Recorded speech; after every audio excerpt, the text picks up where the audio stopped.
So big boss చూస్తున్నాను every minute. Big boss అనేది ఒక వ్యాపారం. ఎలా వెళ్తే రేటింగ్స్ ఉంటాయో, టీఆర్పీ ఉంటుందో. 10వ తారీఖున మాధురి బిగ్ బాస్లోకి వెళ్తున్నారంటే నేను 9వ తారీఖు ఒక వీడియో రిలీజ్ చేస్తాను. ఇప్పటి వరకు బిగ్ బాస్ ఒక లెక్క, ఈ రోజు నుంచి బిగ్ బాస్ మరో లెక్క. ఈ రోజు వరకు బిగ్ బాస్ ఒక లెక్క, రేపటి నుంచి బిగ్ బాస్ మరో లెక్క అన్నది. అది ప్రూవ్ అయిందా లేదా? బిగ్ బాస్లోకి వెళ్ళిన తర్వాత సో చూస్తున్నప్పుడు కొంతమంది అంటే ముసలోడికి ఎందుకు దసరా పండుగ అంటున్నారు. ఏవి వచ్చింది నా ఇష్టం. ఆడవాడు నా డబ్బు, నా హోదా, నా కార్లు, నా బళ్ళు నా ఇష్టం అండి. ఈర్ష్యతో అసూయతో కుళ్ళిపోయి కూడా అలా మాట్లాడతాడు తప్ప నా ఇష్టం. బయట ఒక విమర్శ ఉందన్న, దువ్వాడ శ్రీనివాస్ డబ్బులు ఇచ్చి దివ్యల మాధురి గారు పంపించలేదు. సరే ఆఫ్ కెమెరా చెప్పండి. కెమెరా పెట్టుకోండి, నాకేం పోయింది. కానీ డబ్బులు ఇవ్వగలిగినాడు ఈ హైదరాబాద్లో దువ్వాడ శ్రీనివాస్ ఒక్కడే ఉన్నాడు. మేము ఒక వీడియో పెడితే జస్ట్ ఒక రోజులోని మిలియన్స్ మాకెందుకు మిస్ అవుతున్నా మాధురి గారిని. పిల్లలు ఏమైనా ప్లానింగ్స్ అది దైవ నిర్ణయం సార్. ఇంకా రొమాన్స్ చేసుకోవడానికి మేమేమి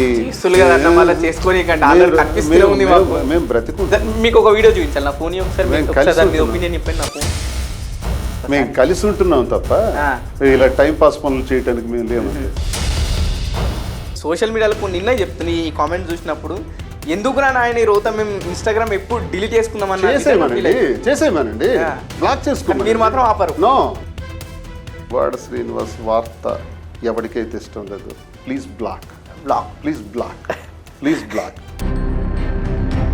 కానీ 10 కోట్ల మంది ప్రజలు ఉన్నారు, వాళ్ళ ఆశీస్సులు మాకున్నాయి. ఈ ట్రోలర్స్ పీకితే ఏమి, లాగితే ఏమి, వెంట్రుకు పోద్దన్నాడు.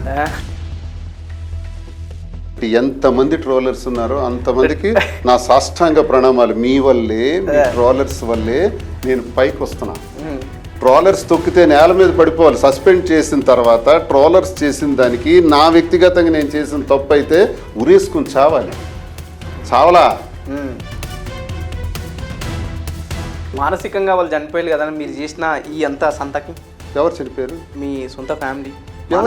ఎవరు చెప్పి ఆస్తులన్నీ రాసేసాను, ఒంటి చేత్తో బయటకు వచ్చాను. మీ కూతుళ్ళే దగ్గర ఉండి అడిగింది కదా నాన్న వెనక అడుగుతారండి. వాళ్ళకి నా కాలుతో చిన్నప్పుడు పెంచేటప్పుడు ఇలా ఒత్తిడిలో పెట్టుకునేటప్పుడు తన్నారు. ఒకసారి కూడా గుర్తు రాలేదా?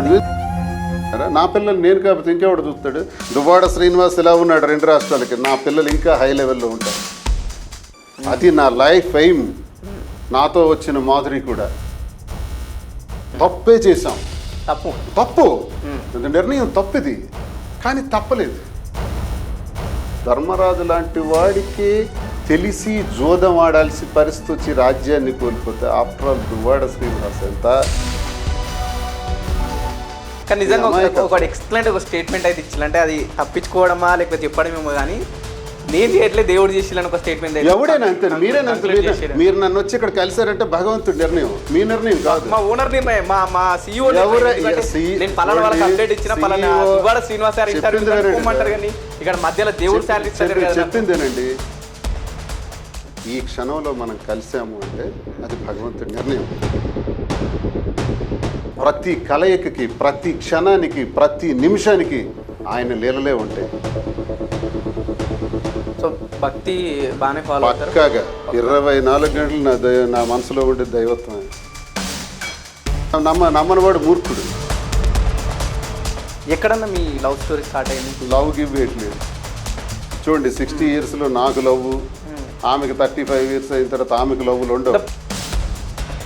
అంటే మీరు కొంతమందికి ఇన్స్పిరేషన్ ఉన్నా ఇన్స్పిరేషన్ ఏదో మాకు అనవసరం. మాకు ఎవడు ఎలా తీసుకుంటున్నాడో మాకు అనవసరం. మేము చేస్తుంది మంచిగా కాదు. నెక్స్ట్ పాదయాత్ర చేయబోతున్నాను కాన్స్టిట్యున్సీలో.